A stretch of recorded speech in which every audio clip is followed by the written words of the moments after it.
Good day, I'm Theodore Henry, and this is your JIS News for Thursday, March 7th. The national oil refinery, Petrojam, is now fully owned once again by the government of Jamaica. Energy Minister Favour Williams confirmed this on Tuesday as she addressed the Standing Finance Committee of Parliament, which was reviewing the 2019-2020 budget. Minister Williams was responding to questions from the opposition spokesperson on energy, Philip Paulwell.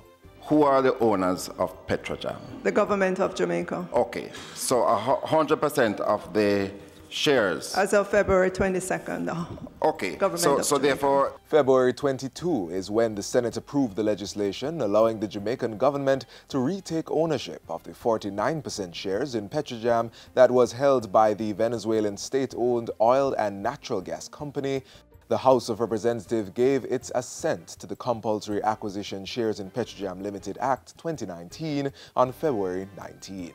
The shares were automatically vested following the action in Parliament. And what follows from that is all the administrative activities to perfect what happened in Parliament. Prime Minister Andrew Holness has previously affirmed that this route was being taken to safeguard the country's energy security, and the decision was only taken after numerous diplomatic attempts to repurchase the shares proved unsuccessful. Meanwhile, government is in the process of drafting new legislation to give Jamaica access to funding to assist with the cleanup of oil spillage at sea. Transport and Mining Minister Robert Montego, who made the announcement, says this move is aimed at protecting the ocean and aquatic creatures. The Oil Spill Preparedness Response and Cooperation Plan provides a framework for cooperation to combat oil spills which exceed the capacity of the particular affected state to respond. Adoption of regional strategy to deal with the risk to public health, including Korea, fisheries and other economies arising from the transfer of invasive aquatic species and pathogens in ballast water of ships. This is of particular interest to us here in Jamaica. Minister Montego says this is important as approximately 33% of the world's crude oil passes through the Caribbean. In the case of Jamaica, trade by sea exceeds 90% of total trade, and arguably more than 70% of the value of our total trade. Minister Montego was addressing the recently held high-level symposium for transport ministries of the Caribbean region. Transport ministers with responsibility for marine affairs from 8 CARICOM countries participated in the symposium. 60 police stations will be rehabilitated in the new financial year. The Ministry of National Security will be spending $1.2 billion to repair, construct, and improve stations and other buildings within the Jamaica Constabulary Force. This includes the completion of work that has already begun on the Port Maria and Port Antonio stations.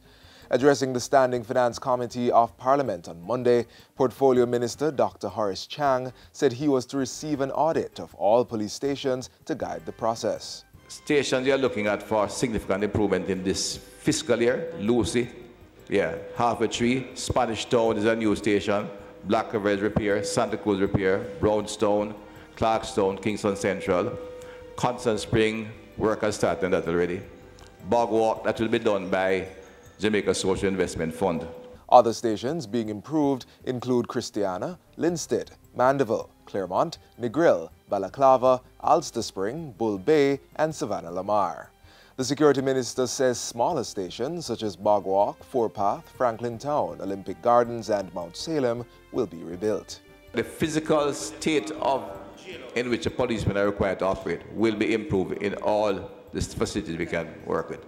In addition, he says the National Housing Trust is building 20 stations in their housing development areas, while JSIF will be undertaking repairs to 8. 40 police stations were repaired last year.